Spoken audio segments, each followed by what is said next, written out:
Crônicas 7:14 é um texto muito conhecido. Eu quero falar nessa noite a continuação da mensagem de terça passada. Na terça passada nós falamos sobre... O que é que eu falei, né?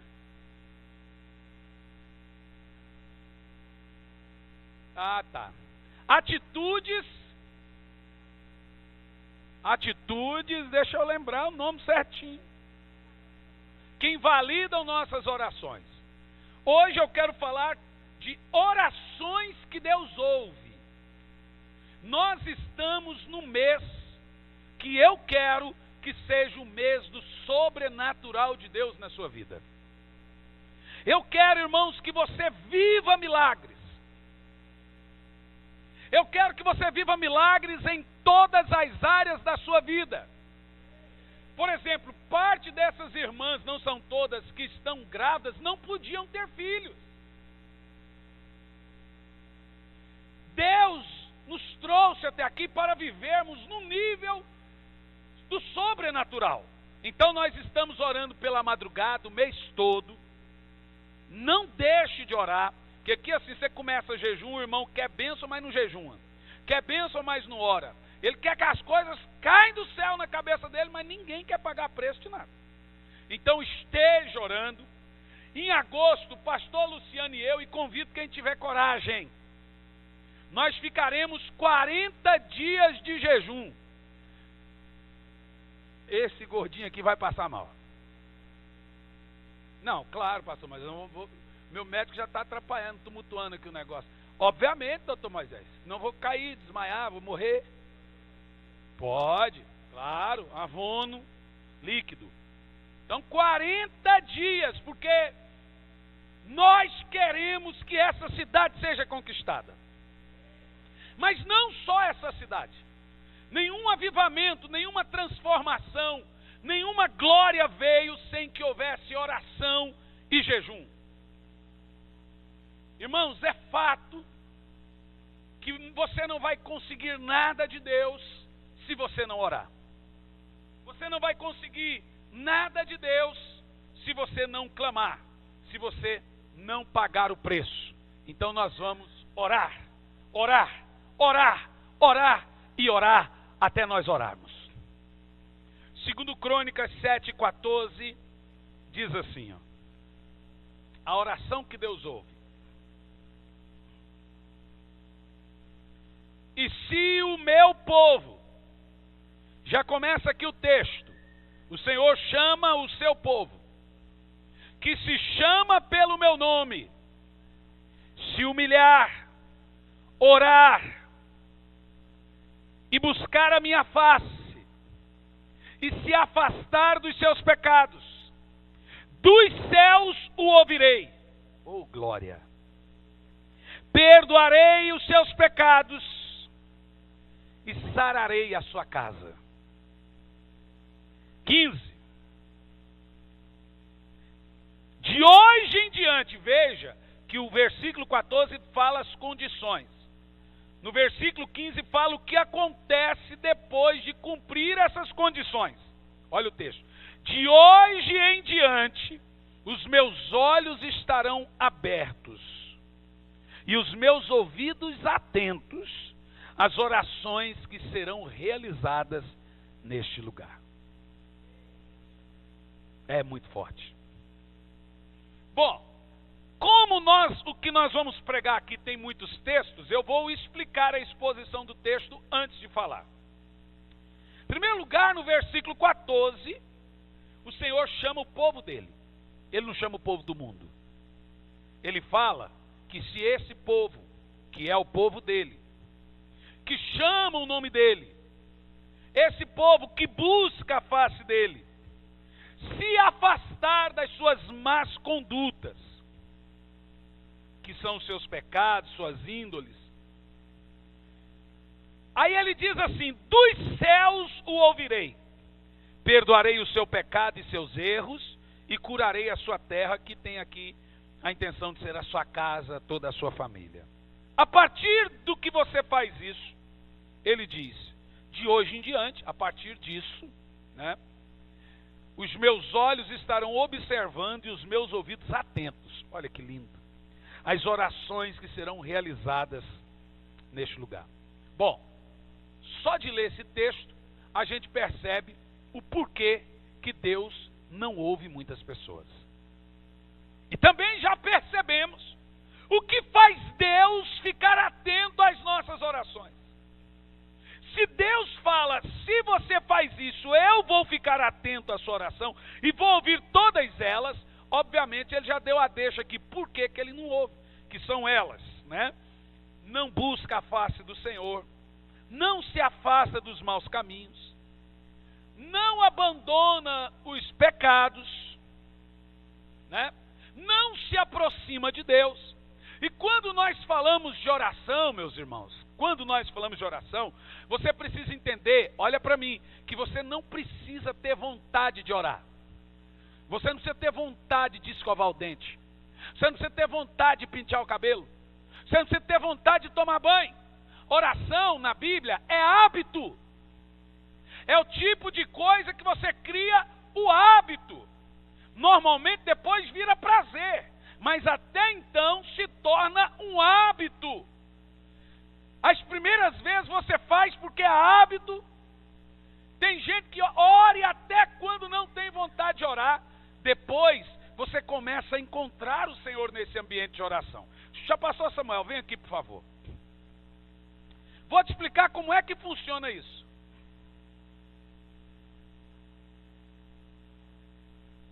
Fica lá, irmão. Chega perto, não. Vem me beijar aqui, não.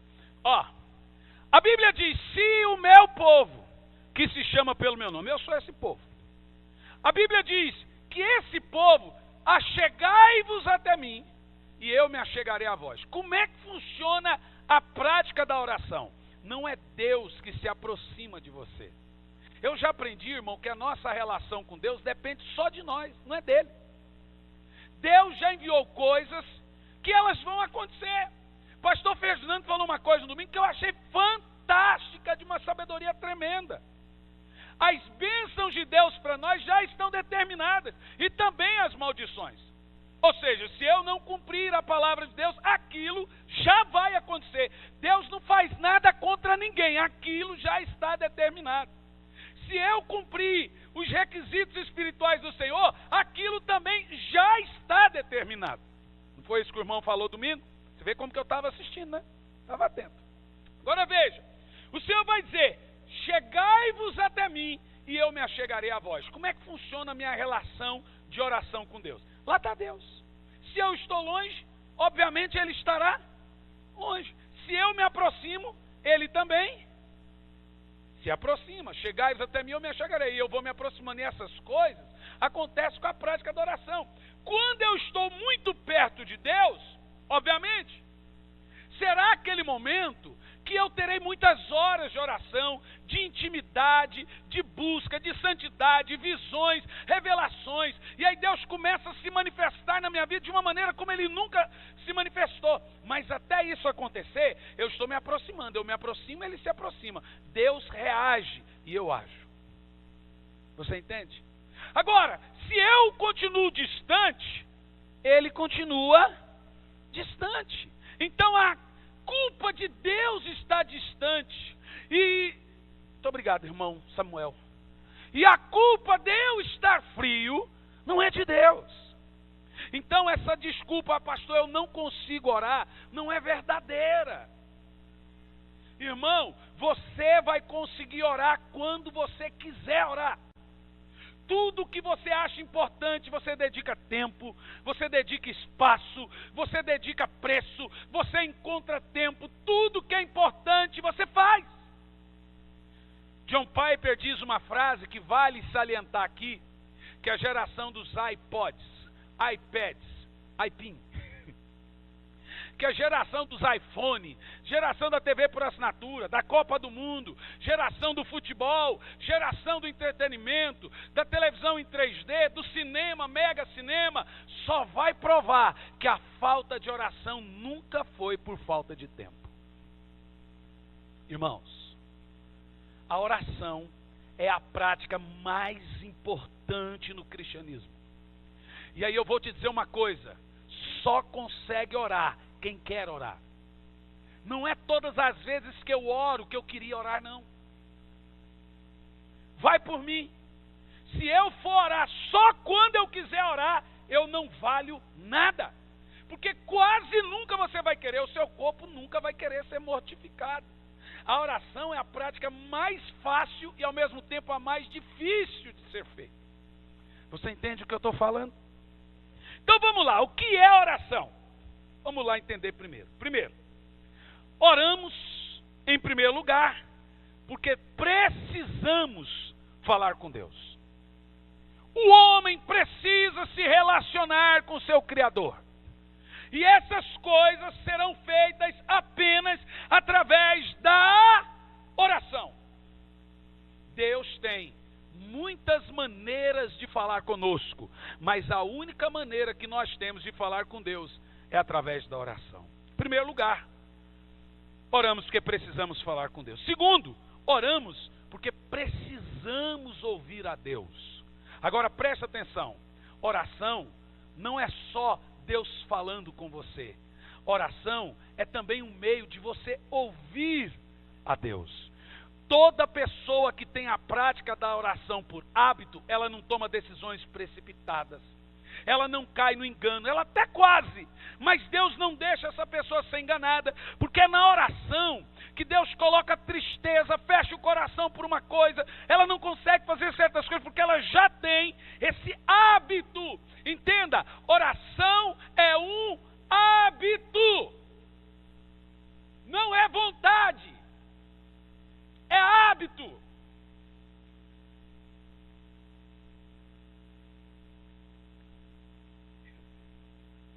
Vocês estão bem? Eu quero falar para os irmãos que o mês do encorajamento acabou. A casa caiu. Terceiro lugar, orar tem que ser algo natural para todos que se dizem cristãos. Agora eu vou pegar pesado. Não tem como você se considerar um cristão. Não sei se você vai gostar de ouvir ou não vai gostar de ouvir, mas mesmo não gostando eu tenho que falar porque é verdade. Não estou falando isso para atingir ninguém, para falar, eu estou falando que é verdade. Não tem como se considerar um cristão se não tem uma vida habitual, porque é hábito de oração. O judeu ora 3 vezes por dia, mas o judeu ora muito. Não sei se você está acompanhando a Copa. Na seleção da França tem 3 jogadores muçulmanos. Aquele que tem nome de remédio, o Benzema, que o time da Croácia era sinusite, faringite, bronquite, conjuntivite, tudo it, né? O Benzema, o Pogba e um outro lá do time da França são muçulmanos. No time da Nigéria eram todos. E eu não sei se você percebeu, em alguns momentos no jogo, o Fantástico pôs uma matéria, eles dobravam o joelho dentro do campo, virado para a Meca em 1 segundo. Olha o que eles faziam. Fazia assim, ó, rapidinho, porque o jogo estava rolando. A FIFA não mostrou, mas a Globo mostrou. Aí quando o Kaká na Copa de 2010 fazia isso e apontava para cima, queriam massacrar ele porque ele era cristão. Você vê? Tudo é permitido nesse mundo, menos ser cristão.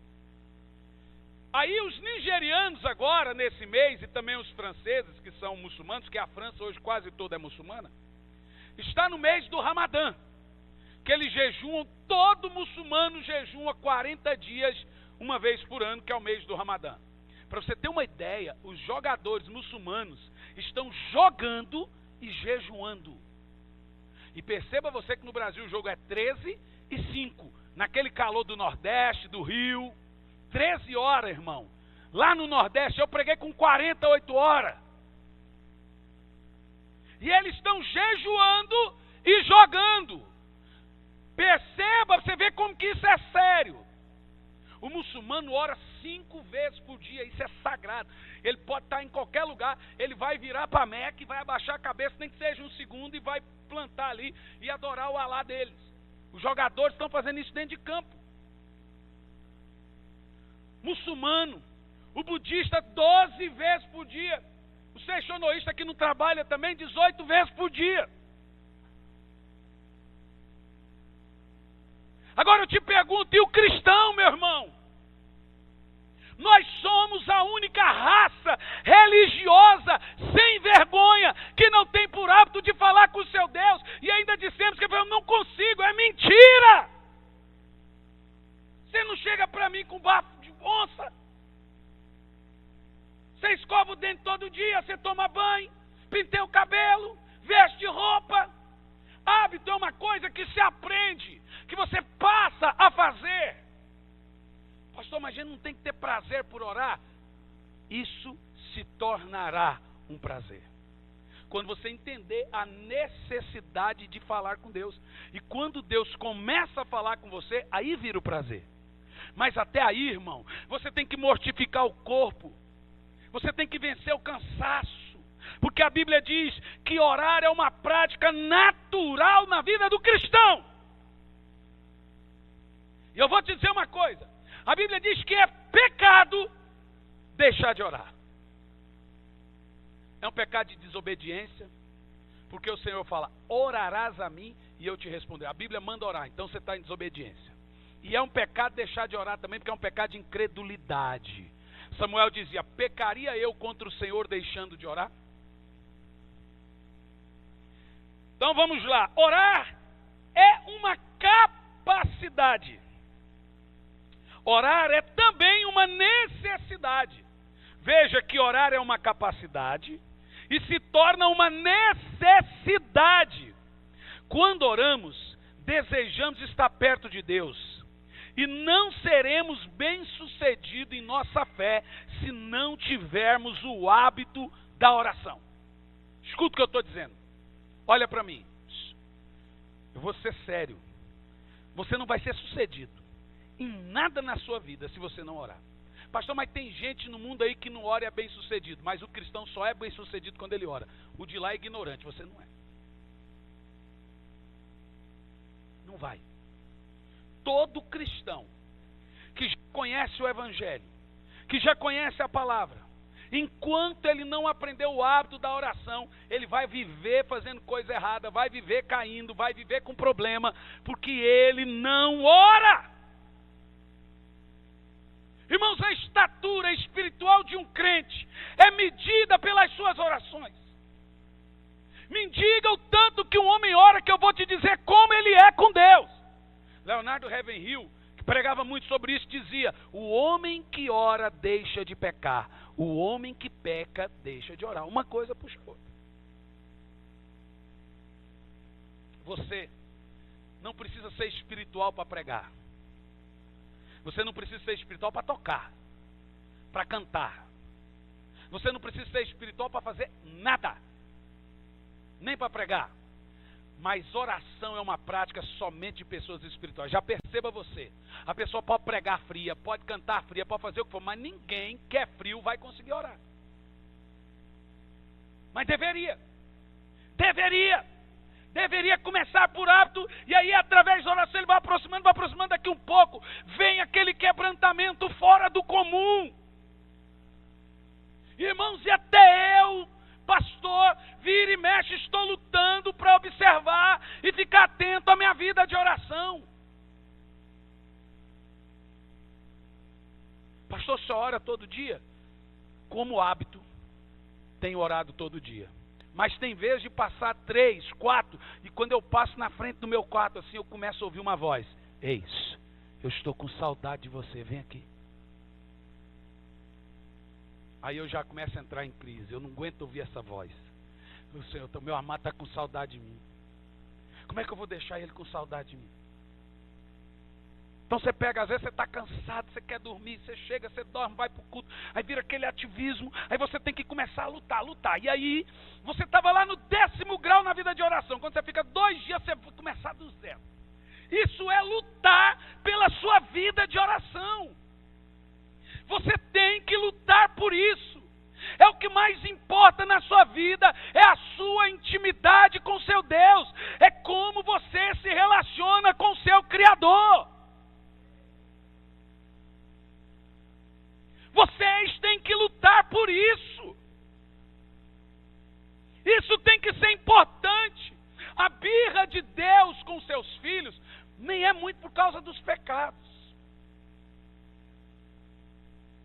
Você sabe qual é o maior problema da vida do cristão? Porque nós temos muitos cristãos que não pecam gravemente, mas tem pecado grave e pecado não grave. Eu já preguei para vocês que tem. Tem pecadão e tem pecadinho, vocês sabem disso. Você sabe qual é a maior raiva de Deus com seus filhos? É a indiferença que eles têm à sua presença. Bom, Deus está na nossa casa e nós agimos como se Ele não estivesse. Frios e indiferentes à glória dEle. Então deixa eu te falar uma coisa. Crente moral não vai ser salvo. Crente que não adultera não significa que não vai ser salvo. Crente que não mente, crente que não rouba, crente que não vive vida pecando gravemente. Ah, eu não peco, eu não roubo, eu não faço isso, eu não faço aquilo outro. Não quer dizer nada. Você acha que você é mais moral que um budista? Você já viu a vida de um seixonoísta? Nem vaca ele come, nem carne. Eu quero ver alguém aqui ser moral como um budista, um seixonoísta, um monge indiano, um judeu. Se você conhecer um fariseu, você fica com vergonha. O fariseu, ele é tão fariseu que ele chega a ser santo. Quer dizer, é tão santo que ele chega a ser fariseu. O termo fariseu é porque o cara quer ser santo demais. E eles são. Paulo era um fariseu. Ah não, fala de fariseu. Esse dia eu ouvi um que escreveu. Os fariseus eram pecadores. Quem te disse isso, gente? Fariseu era o povo mais santo da Bíblia. Só que eles eram só morais. Mas eles não tinham intimidade com Deus. Eles não tinham desejo, não tinham paixão. E isso é ser religioso. Você não vê uma sede. Sabe qual é o problema? O problema não é ser frio. É não ver problema com isso. É ser e não ver problema com isso, ou aceitar essa passividade espiritual. Então, o próprio Jesus orou muito antes de realizar os milagres. Jesus orou a noite toda para escolher 12. Escute. Somos melhores do que Jesus, que compramos, vendemos, casamos, realizamos, aprontamos e deixamos de aprontar e não oramos? Jesus buscava refúgio na sua natureza divina orando. E nós fazemos de tudo na vida e não orando. Aí é mais fácil pedir oração. Eu estou aqui para orar com você. Aí você sabe o que eu falo para o pessoal que me liga, pede auxílio? O que eu falo? Vamos esperar e vamos orar. Vamos passar uma semana orando. Entenda que eu falo vamos, eu não falo vou. Porque é eu e você que vamos orar por uma situação sua. Quem está entendendo, diga amém. E Jesus disse em João 15,5: sem mim nada podeis fazer. Aí eu te pergunto, se nós não podemos fazer nada sem Jesus, como que vamos alcançar a sua direção, a não ser através da oração? Por isso que tem muita gente sem direção na vida. Porque ele não tem hábito de falar com Deus. E como que você vai ouvir a Deus, a não ser quando você dobra os joelhos? Quando você vai orar, quando você se retira para orar, quando você fica em silêncio ali num quarto. Aí você passou, orou, agora eu, por exemplo, tenho um hábito, eu oro, agora eu gasto um tempo calado, em silêncio. Tem hora que eu durmo, mas tem hora que eu acordo, mas continua. E tem hora que eu durmo e sonho o Senhor falando comigo, ali na hora da oração. A Bíblia não diz que Jacó dormiu em cima de uma pedra e Deus falou com ele? Então tem hora que eu estou ali e eu fico calado. Aí eu começo a ouvir o Senhor falar. Aí sabe o que o diabo fala? Não, é coisa de homem. É a voz do pensamento. Não é voz de pensamento não. Se você está em oração, Deus está falando com você. Irmão, qualquer lugar em oração é terra santa. Dobre os seus joelhos. Escolha um lugar, uma hora, um local. Uma vez por dia. Entra naquele lugar, ore, fale com Deus, comece adorando, pedindo perdão pelos pecados, entrando na sua presença, chegando diante dele. Depois que você chega diante dele, orou tudo que tinha que orar, aí peça, Senhor, depois de te adorar, engrandecer o Senhor por tudo que o Senhor fez. Pai, a tua palavra ensina que eu tenho que colocar diante do Senhor as minhas necessidades, eu tenho que colocar diante do Senhor os meus problemas, então eu coloco diante do Senhor minhas necessidades e problemas. Senhor Deus, agora eu Te peço, Pai, faça isso, eu preciso desse milagre. Aí depois você orou. Agora você fica em silêncio naquele lugar por mais uns 15, 20 minutos. Se Deus não descer e falar com você no seu íntimo, ali em silêncio, você pode rasgar a Bíblia, irmão. Até hoje eu não conheci um crente que não encontrou esse hábito da oração e que não passou a ouvir Deus falar com ele. Agora, como que Deus fala conosco? Eu já preguei aqui na igreja, não vem ao caso hoje, como ouvir a Deus. Normalmente, Deus fala conosco abrindo ou fechando o coração. Esses dias uma irmã ligou, 2 irmãs aqui na igreja com questão de sociedade. 2. Aí eu perguntei, como que está o seu coração quanto a isso? Pastor, meu coração está apreensivo. Então não é de Deus. Deus não é Deus de confusão. Quando a coisa é de Deus, Ele põe alegria. Você sente paz. Você sente alegre. Você vê, você sente. É como ter um filho. Agora, quando a coisa é para dar errado, Deus fecha o coração. Você fica com medo, apreensivo. Ai, se alguma coisa der errado, alguma coisa, Deus está falando no seu interior. Não faça. E aí sabe o que nós fazemos? Sabe o que nós fazemos? Teimamos. Isso é falta de vida de oração, irmão. Isso é falta de uma vida de intimidade com Deus, de orar. Nós somos uma igreja que chegamos até aqui, em 2 anos e meio de igreja, porque nós oramos.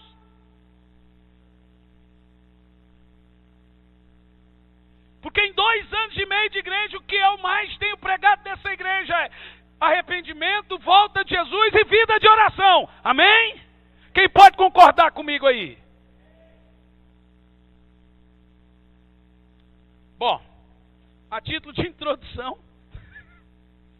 5 motivos por que devemos orar. Só vou citar porque eu vou dizer qual é a oração que Deus usou. Primeiro motivo, por que nós devemos orar.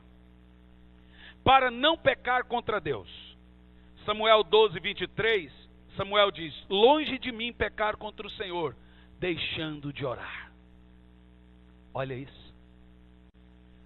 Só aqui tinha que acabar a discussão. Primeiro motivo por que você tem que orar. Para não pecar contra o Senhor. Amém? Segundo motivo por que você tem que orar. Para vencer a tentação. Marcos 14, 38 diz, vigiai e orai, para que não entreis em tentação. O mesmo texto está sugerindo o seguinte, quem não ora, peca. Quem ora, não peca. Está claro esse texto. Vigiai e orai, para que não entreis em tentação. O texto está deixando claro que se você não ora, você vai ser tentado. Quem não ora e é tentado, o que acontece? Peca.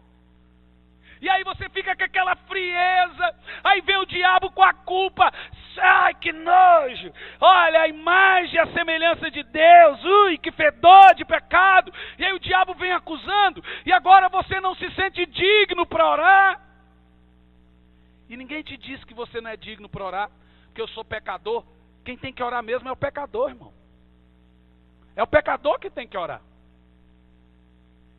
então vai por mim. Quem não ora, peca. Quem ora, deixa de pecar.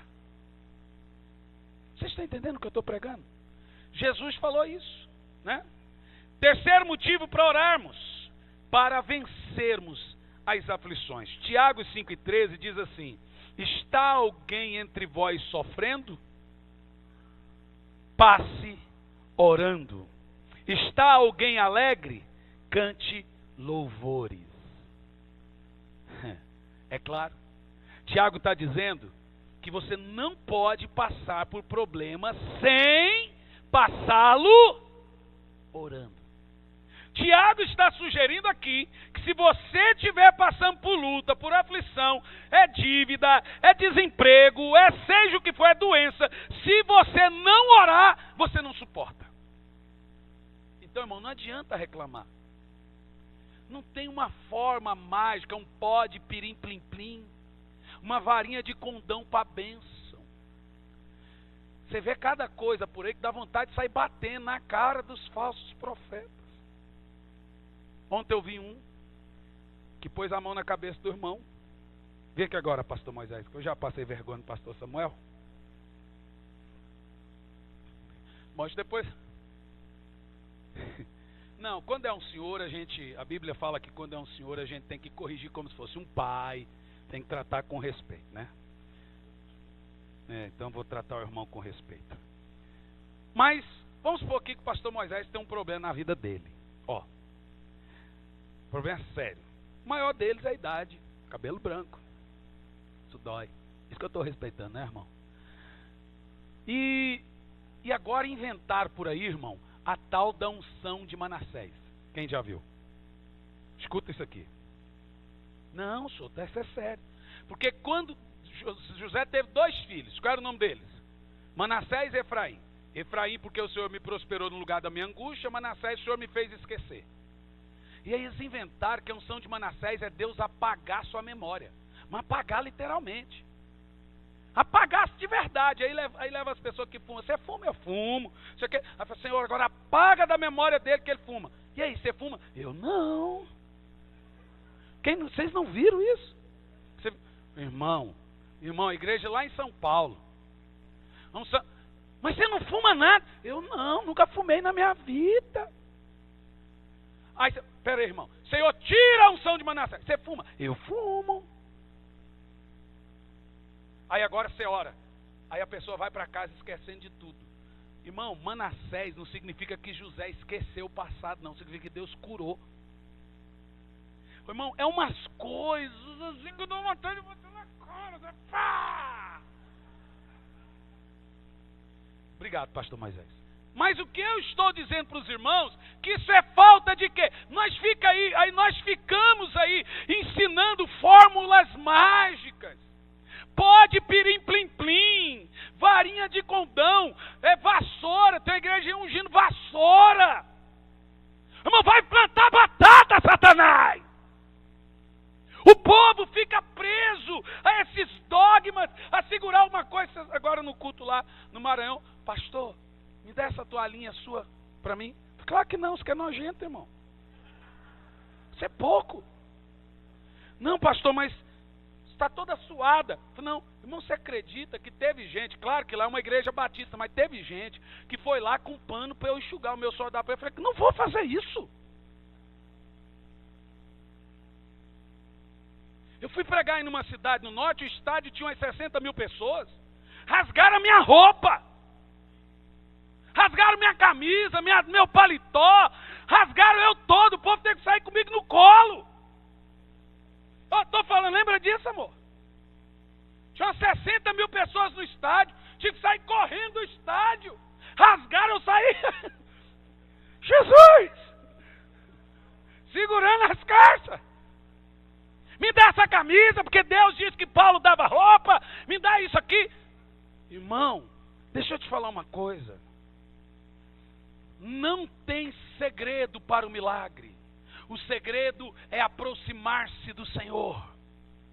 Você quer entrar no nível do sobrenatural? Não tem, olha, porque agora nas terças-feiras, oh Deus, que agora nas terças-feiras nós vamos falar, não tem isso não. Eu estou te ensinando o caminho das pedras. O caminho do sobrenatural é uma vida de oração. O caminho do milagre é uma vida de oração. Você quer ver dinheiro aparecer na sua conta bancária? O que acontece? Vai orar para ver se não aparece. Pastor, aparece? Claro que sim. George Miller tinha 400 crianças no orfanato. É o homem que mais orou na terra, junto com David Brenner, John Wesley. George Miller tinha um orfanato com 400 crianças que nunca teve um centavo. Todo dia ele orava para Deus mandar provisão e a provisão vinha diária. George Miller conta no livro dele que o Senhor, na hora de dormir, Senhor, amanhã nós não temos pão para as crianças, não temos leite, não temos nada o que comer. No dia de manhã, a carroça, porque era muito antigo de George Miller, a carroça do leiteiro quebrava na frente do orfanato. Aí o leiteiro falava, o leite vai estragar, já passou da hora, eu posso deixar aqui para os seus crianças? Pode. Eu só sei que George Miller levantava, Estava lá pão, fartura, vinha as padarias e dava. Já eu senti de vir aqui, leite. Irmão, provisão vem é quando você ora, não é quando você fica aí murmurando e reclamando, não. Você quer ver dinheiro aparecer na sua conta bancária? Já aconteceu. Já aconteceu no nosso ministério, aparecer 30 mil reais na conta bancária. Estou precisando orar mais. Estou precisando orar muito. Estou falando para você. Aparecer dinheiro assim do nada. E você ligar para o banco e falar, meu senhor, esse dinheiro não é meu. Aí o gerente fala, se não é seu, deposita na minha conta. Deve ser meu então. Como não é seu e está na sua conta?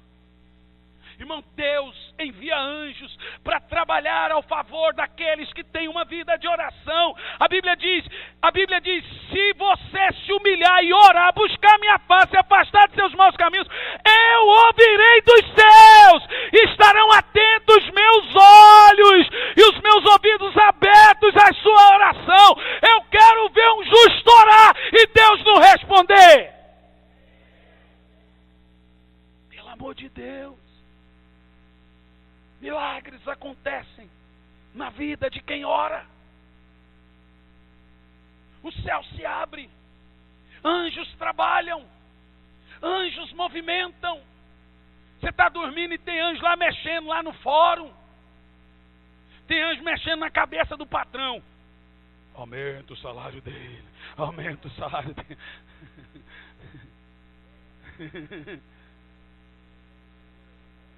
Patrão, Harrison, não sou seu patrão não. Isso aqui não é empresa, meu filho. Plantar batata. Um dia eu estava pregando, sei onde, uma menina foi na frente pedir aumento de salário. Eu olhei para ela. O problema é que a menina trabalhava para mim.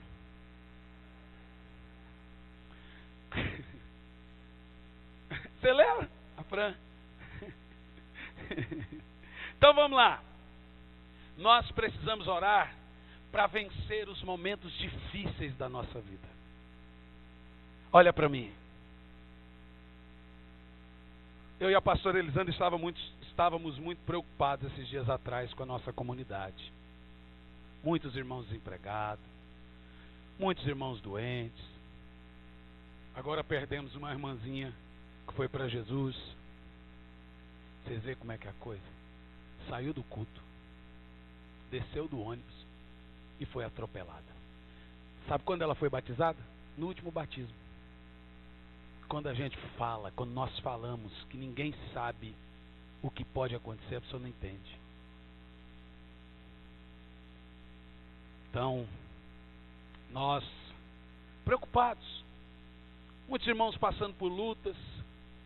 E aí a pastora, eu falei, vou pregar o mês do encorajamento. Pregamos o mês do encorajamento. O povo precisa.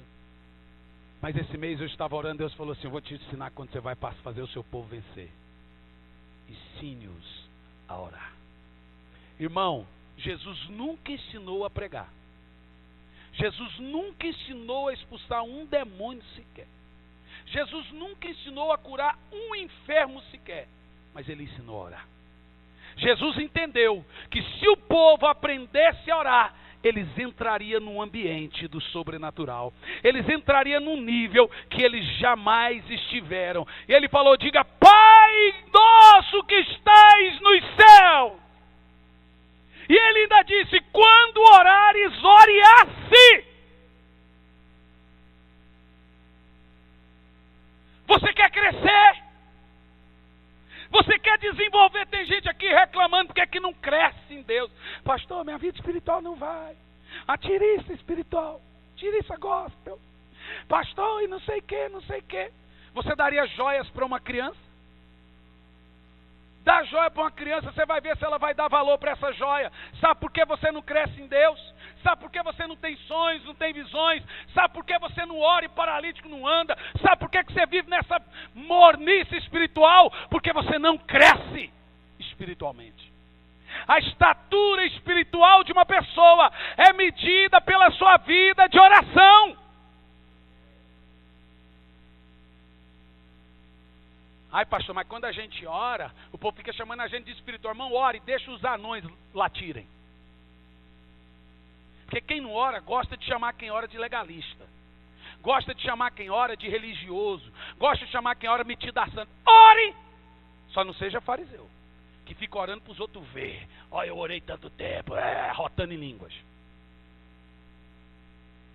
Ore como um servo do Senhor, não como um fariseu, que gosta de orar para ser visto, ser notado, né? Então, quarto motivo por que oramos: para termos tremendas mudanças. Tiago 5, versículo 16, parte B, diz assim: muito pode, por sua eficácia, a oração do justo. Olha o texto. Tiago diz que a oração do justo é poderosa em sua eficácia. O texto está sugerindo que você ora para as coisas mudarem da água para o vinho. Eu quero te fazer uma pergunta: quem aqui precisa mudar alguma coisa na sua vida, em alguma situação, seja espiritual, da água para o vinho? Levanta a mão. Então o que você precisa fazer? Orar. Em quinto lugar, motivo por que eu tenho que orar: para o crescimento do reino de Deus. Mateus 9,38 diz: rogai, pois, ao Senhor da seara, para que mande trabalhadores para a sua seara.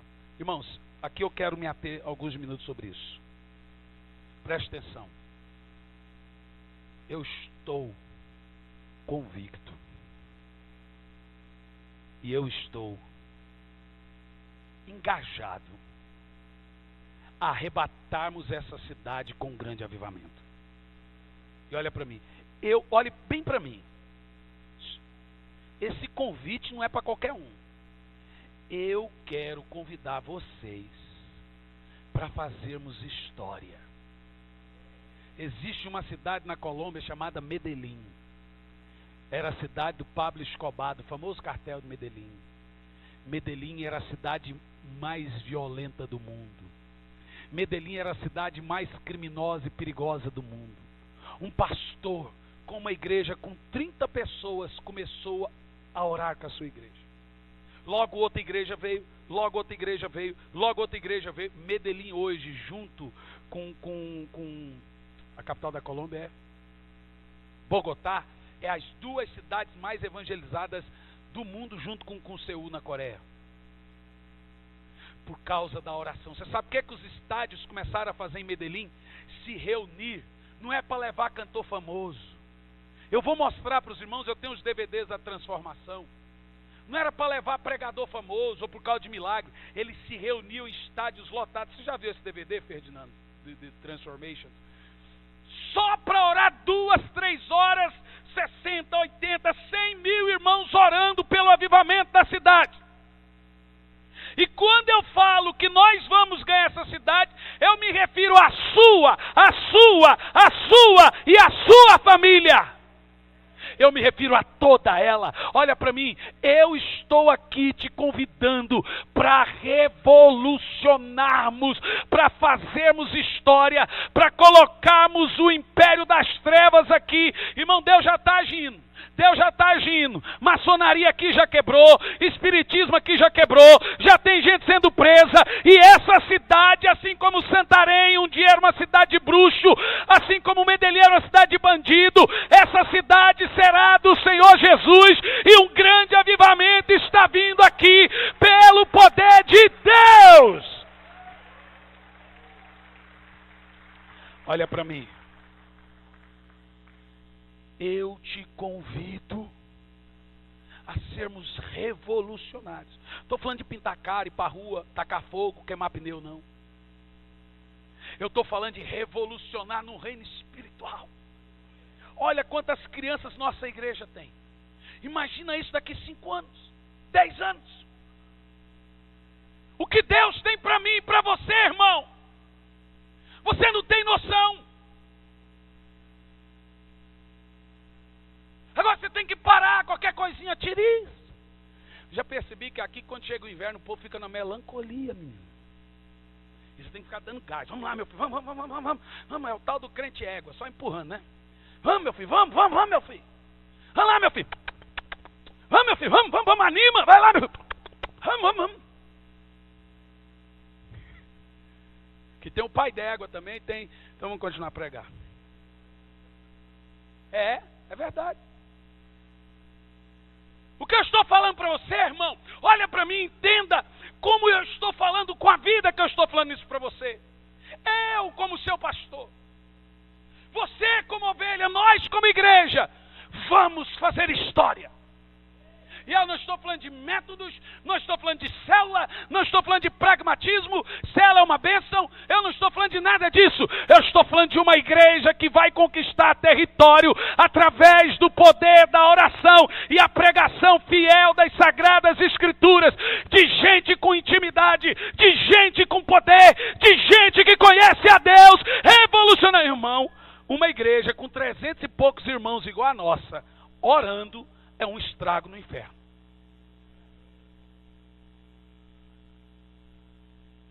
É um estrago no inferno.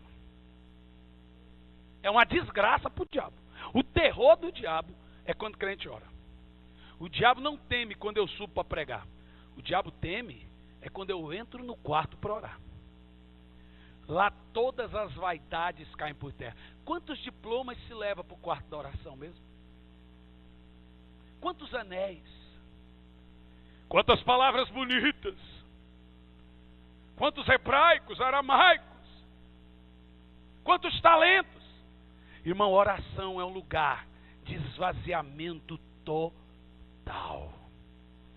Só Deus está vendo aquele Zé Mané ali orando.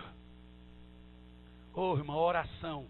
Quem encontra esse lugar em Deus, quem encontra esse lugar em Deus, oh irmão, ele consegue tesouros que o mundo ainda não conhece. Aleluia.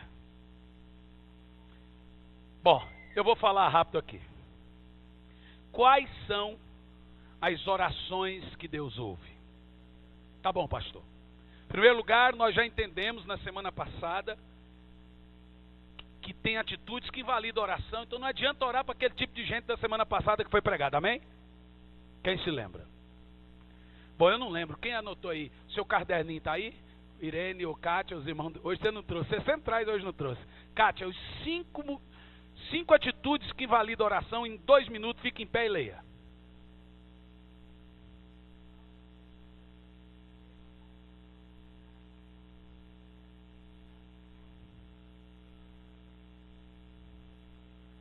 Tá aí. Falta de perdão, viver na prática habitual do pecado, hipocrisia, ignorar os pobres, desrespeito ao cônjuge e desrespeito à autoridade espiritual. Bom, nós pregamos semana passada que essas são as atitudes que invalidam qualquer oração. Hoje, eu quero terminar aqui concluindo para os irmãos a oração que Deus ouve. Ela está aqui. Como Deus vai ouvir minhas orações agora? Quem aqui, irmão? Irmão, a coisa que todo cristão mais quer ouvir na vida, a coisa que todo cristão mais quer na vida é que Deus ouça a oração dele. Você já entendeu que você tem que orar? Você já entendeu o que é oração? Isso aí não precisa mais dizer. Agora, você já aprendeu que tem algumas orações que Deus não ouve, certas atitudes invalidam a sua oração. Como a questão da ajuda aos pobres, a Bíblia diz que quem não acode o pobre no dia da aflição do pobre, Deus não o ouvirá quando ele clamar. Está aí explicado que tem muita igreja que não tem mais o poder de Deus. Não faz nada para ninguém. Não, minha igreja tem ministério para rico. Então não é cristão, porque Jesus disse que veio para os pobres. Vamos lá. Apesar que eu creio que o rico, é ali que está o contexto sobre o pobre de espírito. O rico é rico, mas é pobre. Irmão, tem 2 classes na igreja que são extremamente carentes. O muito pobre e o muito rico. O muito rico chega na igreja e ele não se aproxima, e alguns não se aproximam dele porque o cara é nojento, é metido, é rico, é não sei o quê. Ele é muito carente, ele é isolado. E o pobre, porque é humilhado. A igreja tem que salvar todos, rico, pobre, muito, pouco. O evangelho é para todos, não tem evangelho para rico, para pobre, o evangelho é para todos. Então tá. Quais são as orações que Deus ouve? Como ser ouvido por Deus? Quem quer aprender? Primeiro lugar, ser ouvido por Deus quando orar. Ore em nome de Jesus. João 14, 13 a 14 diz assim: e tudo quanto pedirdes em meu nome, isso farei, a fim de que o Pai seja glorificado no Filho. Se me pedirdes alguma coisa em meu nome, eu o farei. Por quê? Porque o nome de Jesus tem todo o poder. E por causa disso, tem gente que em nome de Jesus aí faz tudo. Unge uma vassoura, né? E faz aquele negócio. Eu só acho que essas pessoas esquecem, mesmo ou estão fingindo. Eu acho que esquece. Mas sabe qual é o nome disso? Hipnose, sugestão. Irmão, se você vê como que uma pessoa faz para hipnotizar os outros. Um dia um camarada chegou em mim e falou assim: eu vou te hipnotizar, um parente meu. A mim você não consegue.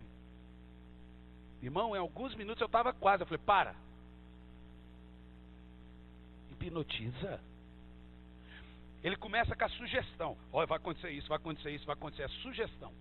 E essa sugestão entra num lado do cérebro, tem as palavras certas para falar, que entram numa parte do seu cérebro e hipnotiza o camarada. É terrível isso. Como que pode a igreja se enveredar por essa gnose? Isso é agnosticismo puro. E aí, deixa eu te falar uma coisa. Com essa desculpa que é em nome de Jesus, a gente pode fazer tudo. Agora, em nome de Jesus é para os filhos. O nome de Jesus tem que ser usado para os filhos. Porque o nome de Jesus tem poder. Olha para mim. O que você precisa de Deus hoje? Ore em nome de Jesus que vai acontecer. O que hoje você pode levantar a mão e falar: Pai, em nome de Jesus eu preciso que isso aconteça. Vem algo na sua cabeça agora? Então pense e lembre. Filipenses 2, 9 a 11. Está falando do poder do nome de Jesus. Pelo que Deus o exaltou sobremaneira. E lhe deu um nome que está acima de todo nome. Para que ao nome de Jesus se dobre todo o joelho nos céus, na terra e debaixo da terra. E toda língua confesse que Jesus Cristo é o Senhor, para a glória de Deus Pai. Segundo lugar, orações que Deus ouve. Você deve pedir com fé. Hebreus 11:1 diz: fé é a certeza de coisas que espera. Olha como que fé é uma coisa de doido. Só tem fé quem é zureta. Fé é a certeza de coisas que esperam e a convicção de fatos que não se vê. Como que uma coisa é fato se não foi visto? Ó. Entendeu? Fé não é impossível. Fé é improvável. Veja o que... Agora deixa eu te explicar. O que é orar com fé? Aqui vem o segredo. A chave para a sua vida. Primeiro, é orar com a certeza que a sua oração, quando você se levantar, será respondida. Acabou. É convicção de fato que ainda não tem. Eu não estou vendo ali a causa sendo respondida. Eu levanto do mesmo jeito. Eu estou doente ainda, estou com um problema ainda, mas eu acabei de orar com uma convicção que a coisa mudou. Isso é orar com fé. Segundo, orar com fé é viver da fé. É confiar em Deus para tudo. Hebreus 10:38 diz: o meu justo viverá da fé. E se ele recuar, a minha alma não terá prazer nele. Isso é muito sério. Só ter a ideia que Deus não tem prazer em mim, eu fico em crise. O que esse texto quer dizer? Esse texto quer dizer que o justo vive dependendo de Deus para tudo. Ele tem que orar com essa consciência. Segundo, o justo não faz nada antes de orar. Viver da fé e depender da fé, como a Bíblia diz, meu justo viverá da fé, é fazer tudo dependendo de Deus. E se eu dependo de Deus para tudo, eu não posso fazer nada sem falar com Ele horas. Está claro ou não está? Isso é viver da fé. Será que Deus tem sentido prazer em nós? Ou será que nós temos sido tão independentes de Deus? Aí quebramos a cabeça e queremos ficar... Olha, Deus, a casa caiu, você não fez nada. E já teve uma aqui, que foi, aconteceu, aprontou, sumiu, aconteceu, nem sequer veio falar com a gente. Aí esses dias veio falar com a irmã da igreja. E esses pastores que abandonam a gente? A irmã da igreja deu no meio. As minhas ovelhas ouvem a minha voz e me seguem. Por elas eu sou amado e eu as amo. É fácil, irmão. Depois culpar pastor, é fácil depois culpar a igreja. Quando a gente sobe aqui, fala para você abandonar seus pecados. Quando a gente sobe aqui, fala para você ter uma vida de oração. E você não tem. Tem alguma coisa que você tem ouvido aqui nessa igreja? A não ser arrependa de seus pecados, muda de vida. A não ser Jesus está voltando, deixa de safadeza. A não ser vai orar que Deus tem milagre para você. A não ser, então o que está acontecendo que a coisa não anda para você? Claro, é mais fácil culpar governo, é mais fácil culpar pastor. O pastor tem que ser o prato, o cardápio do mês, o cardápio do domingo. É mais fácil culpar a mulher, culpar a sogra, culpar marido, culpar filho. Mas ninguém quer orar. Há muita gente, pô, defeito na igreja, então a coisa mais fácil, irmão, ore por ela. Há muita gente interferindo e pouca gente intercedendo. Ore! Ore! A Bíblia diz que o justo vive à base de oração. Repita comigo essas três coisas. O justo depende de Deus para tudo. Segundo, o justo não faz nada sem antes orar. O justo vive à base de oração. Então é nesse contexto que Hebreus 10, 32 diz, o justo vive da fé. E se ele não viver da fé, a minha alma não tem prazer nele. Deus fica triste, não tem prazer em quem recua. Olha para mim. Você já imaginou se Billy Graham tivesse recuado? Falhado, desistido? Não, eu não quero isso para minha vida. Vou estudar, vou ser qualquer coisa. Se Catherine Kuhlman, que é a mãe na fé de Ben Hinn, que hoje é o maior evangelista do mundo. Você já imaginou se Bonk, o maior evangelista que a África já conheceu, tivesse falhado e ficado na Alemanha?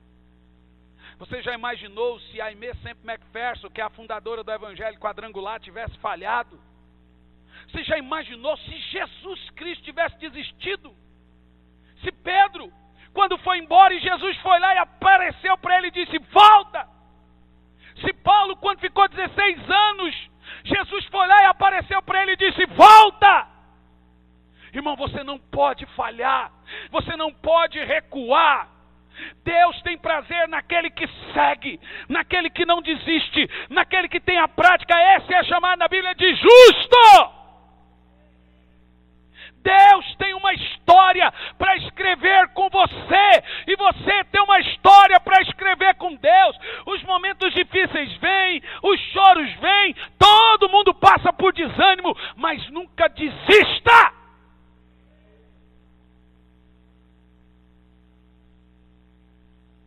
Não desista. Você não pode falhar. Já imaginou um carro? Que esse carro é feito muitos testes com ele.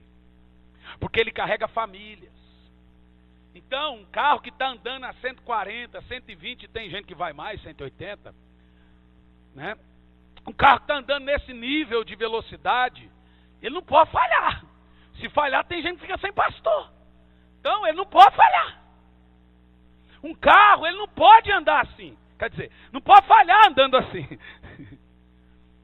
Você já imaginou um carro falhar 120 por hora? Famílias inteiras morrem. O freio não pode falhar. O ABS não pode falhar. Na curva, o amortecedor, ele tem que fazer a aerodinâmica certinha. De cá levanta, de cá baixa. O pneu não pode estourar. Os parafusos tem que ser tudo certinho, porque não pode quebrar para a roda não quebrar na hora que faz a curva. Não pode falhar. E esse carro é feito por mãos de homens falhos. Uma máquina feita por mão de homem não pode falhar. Por que que uma máquina feita por mão de Deus vai falhar? O ser mais perfeito do universo criou você. Ele não precisou fazer teste como se faz em aviões, num carro. E ele olha para você e diz: não recua, não desista, não olhe para trás, você não pode falhar. Tem gente aqui que Deus quer dar nações inteiras para você. Eu estou precisando de missionário lá em Catu, lá no Maranhão, para trabalhar junto com o nosso pastor lá, o Marcelo, uma igreja com 100 e poucos irmãos, que precisa de gente para trabalhar. O pastor lá trabalha, ele e a esposa, para sustentar a igreja, trabalha fora, é professor. Cadê os missionários agora que vazaram daqui porque disse que não tem nada? Ah, eu quero fazer alguma coisa, não tem nada que fazer. Agora tem, mas não consegue esperar o tempo de Deus, sentar, ouvir palavra. Agora eu tenho muito lugar para você ir. O lugar menos evangelizado do Brasil é o Piauí. O Juliano Som abandonou tudo em São Paulo e foi para lá. Ó. Irmão, o Piauí é a África brasileira. Um lugar que não tem água. Você não tem noção. Como aquele lugar, a Caatinga, o Sertão, o Agreste da Bahia, precisa de missionários. Vai longe não, aqui o Quilombo, aqui, ó. Irmãos, nós não podemos recuar. Você tem que vencer o desânimo, passar por cima desse momento melancólico na sua vida, mas o justo viverá da fé, e se ele recuar, a minha alma não tem prazer nele. Deus te chamou para algo, fica nesse algo. Ou então ore antes. Pastor, eu orei, Deus não falou nada comigo. Se Deus não falou nada para você mudar o que você está fazendo, é porque ele já te deu a resposta, não mude. Se você para você mudar o que você está fazendo, Deus tem que vir falar, mude. Se ele não falou nada, você já tem a resposta. Eu costumo dizer, irmão, saia da igreja quando Deus falar, saia. Se Deus não falar, você já tem a resposta para você. Tá certo? Tá certo? Não tome decisão nenhuma antes de orar. Não tome. Você é justo, então dependa de Deus, dependa para tudo. Em terceiro lugar, orações que Deus ouve. Você deve orar não duvidando. Tiago 1,6 diz: peça, porém com fé, em nada duvidando, pois o que duvida é semelhante à onda do mar, impelida e agitada pelo vento. Não suponha este homem, o que duvida, que alcançará do Senhor alguma coisa. Meu Deus, que texto poderoso. Olha o que o texto está dizendo. Esse texto aqui explica porque muita gente ora e não é atendido. Esse texto aqui está dizendo que quando a pessoa se levanta da prática da oração, ela já duvida. Porque ela orou com certeza ali. Primeiro que você orou com fé. Agora, quando você levanta, o diabo vai tentar provar para você que você estava errado. Aí vai vir um vendaval. Aí você já começa a agir murmurando e com dúvida, já antes de você, como você estava antes de orar. Ou seja, o que a Bíblia diz aqui? O que Tiago está dizendo?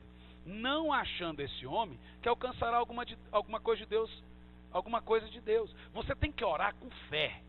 E orar com fé é orar sem dúvida. Você sabe o que é dúvida? Dúvida é fé ao contrário. Diga comigo, dúvida é fé ao inverso. Então o que é dúvida? Dúvida é quando você crê contra aquilo que você tinha que crer positivamente. Por isso que a dúvida é algo poderosíssimo. Duvidar é ter fé ao inverso. Quem está entendendo? Tremendo isso, não é? Então, eles oram, mas logo após orar, agem como se não tivesse orado, como se não tivesse falado com Deus. As murmurações são as mesmas, as queixas, as reclamações são as mesmas. O que adiantou orar? Em quarto lugar, a oração que Deus ouve. Seja justo. Deus só ouve a oração do justo. Diga, Deus só ouve a oração do justo. João 8,5: mas se tu buscares a Deus e ao Todo-Poderoso pedirdes misericórdias. Olha isso, gente. Se fores puro e justo, ele sem demora despertará a teu favor. Olha isso. O texto está dizendo, se você buscar a Deus e pedir misericórdia, se você for puro, a palavra puro é santo, e justo, ele despertará o seu favor. Pastor, então desiste, eu não sou santo.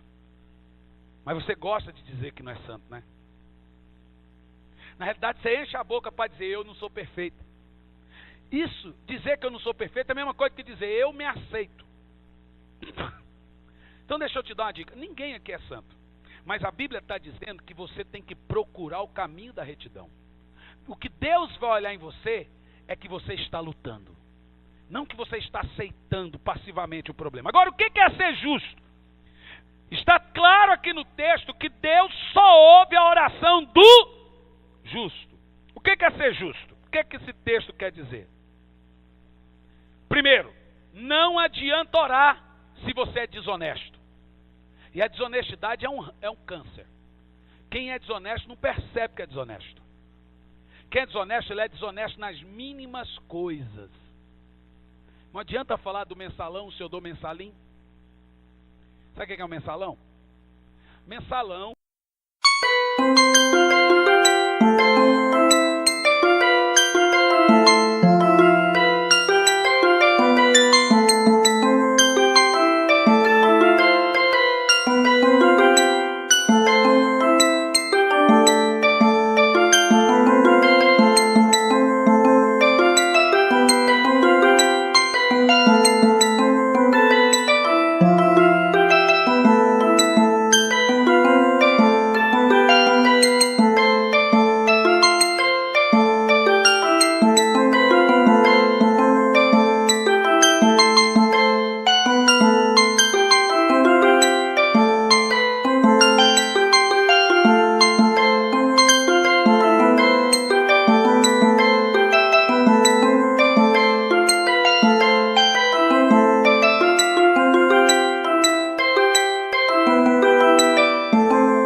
Uma mega empresa no governo exportar uma coisa lá da China.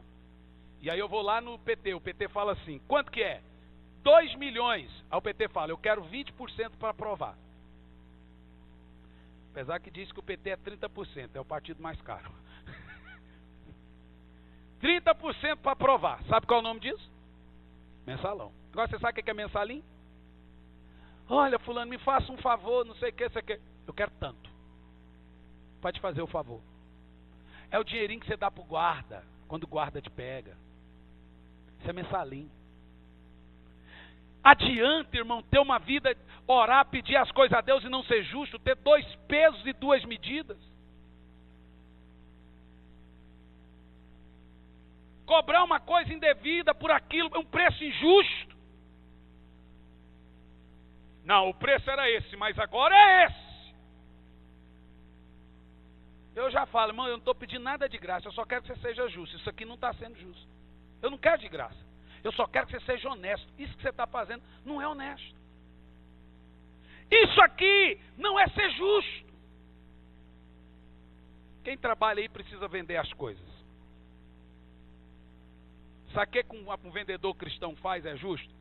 Ele põe ali o preço do custo, o preço do imposto e o lucro dele. Agora, por exemplo, um carro no Brasil, as montadoras brasileiras ganham, às vezes, até 400% num carro. Isso é ladruagem na mais alta. É muita coisa. Por exemplo, um carro que no Brasil custa 100 mil, nos Estados Unidos é 15 mil dólares, 18 mil dólares. Um BMW 2006 na Alemanha, você vai comprar ele hoje por uns 9 mil dólares. Nossa, muito barato. Não é o preço. É que esse país tem a cultura do jeitinho, e que jeitinho brasileiro nos outros países é chamado de corrupção. E aí quando você traz isso para a igreja, para a cultura do cristão, é você vir com injustiça. Não cobre de nada aquilo que não é justo. Não seja injusto em nada. Não roube seu patrão. Se o horário de trabalhar é das 8 às 5 e o horário de trabalhar do almoço é da 1 às 2, cumpra aquilo. Não pregue. Ai, pastor, eu prego lá na minha empresa. Pregue na hora de folga. Se você prega na hora que não é de folga, você está roubando seu patrão. A menos que você possa fazer igual o doutor Moisés. Ele é o patrão. Então ele pode consultar e falar de Jesus. Ele decide o que ele faz. Só 5 almas hoje. Está fraco, pastor Moisés. Está fraco. Só 5 hoje.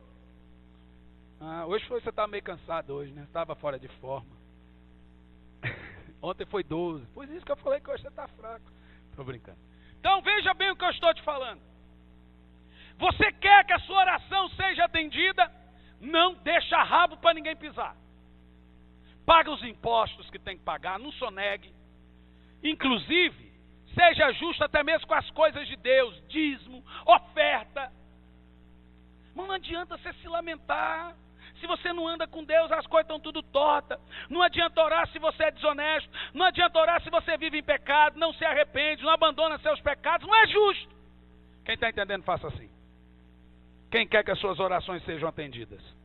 Em quinto lugar, você deve orar com sinceridade. O que é orar com sinceridade? Para de maquiar a sua oração. Senhor, eu não queria. Queria sim. Claro que queria. Ai, Senhor, eu estava fraco. Para, meu filho, eu te conheço. Você estava fraco é nada. Você sempre quis. Vamos ser honestos. Bate o pé e fala, Senhor, eu estou aqui para te dizer que eu estou frio. Eu estou em pecado e eu estou gostando. Seja homem, irmão. Ora, o satanista fala, eu sou é do diabo mesmo. O cara é corajoso. O cara chega, eu sou do capeta. E o crente fica, olha, Senhor. Pensa que Deus no som do coração dele. Não, deixa eu te falar uma coisa. Não adianta você fingir para mim que você ora. Não adianta você fingir para mim que sua vida espiritual está bem. Seja sincero. O maior problema com Deus, com a gente, não é o pecado que a gente tem. É a hipocrisia que está enxertada na gente. Seja honesto que você faça o negócio seguinte. Eu estou em pecado e eu estou gostando desse pecado. Mas não chega em Deus dizendo, Senhor, eu não dou conta. Aí Deus vai citar a Bíblia para você falar assim, eu nunca mandei tentação que não possais suportar e que não tivesse escape para fugir. Não tem pecado que não tem escape para o justo. Então não vá com hipocrisia perante Deus, que Ele conhece, Ele que te criou. Seja sincero. A oração do sincero é ouvida. Ser sincero é cultuar a verdade no íntimo. Ser sincero é expressar as coisas que estão apenas no íntimo. A sinceridade faz surgir a confiança nas pessoas e principalmente a confiança de Deus em você. Orar com sinceridade é ser honesto com Deus, não fazer rodeios e não tentar manipular Ele. É ridículo, né? Concluindo aqui, ore confessando seus pecados, se arrependendo e pedindo perdão. Você tem que contar todos os seus pecados para Deus quando você estiver orando. Senhor, me perdoa. Senhor, eu fiz isso, e eu não quero mais fazer.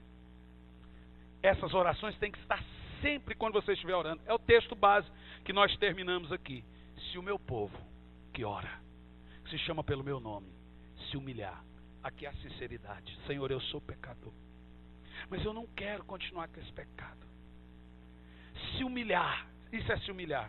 Orar e me buscar. E se converter dos seus maus caminhos, que é abandonar o pecado, que é o arrependimento.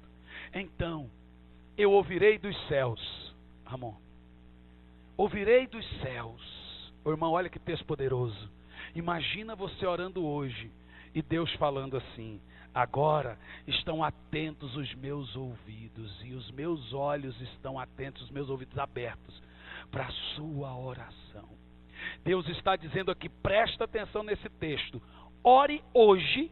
Olha o que Deus está dizendo. Ore hoje, e eu vou te ouvir. Fique em pé.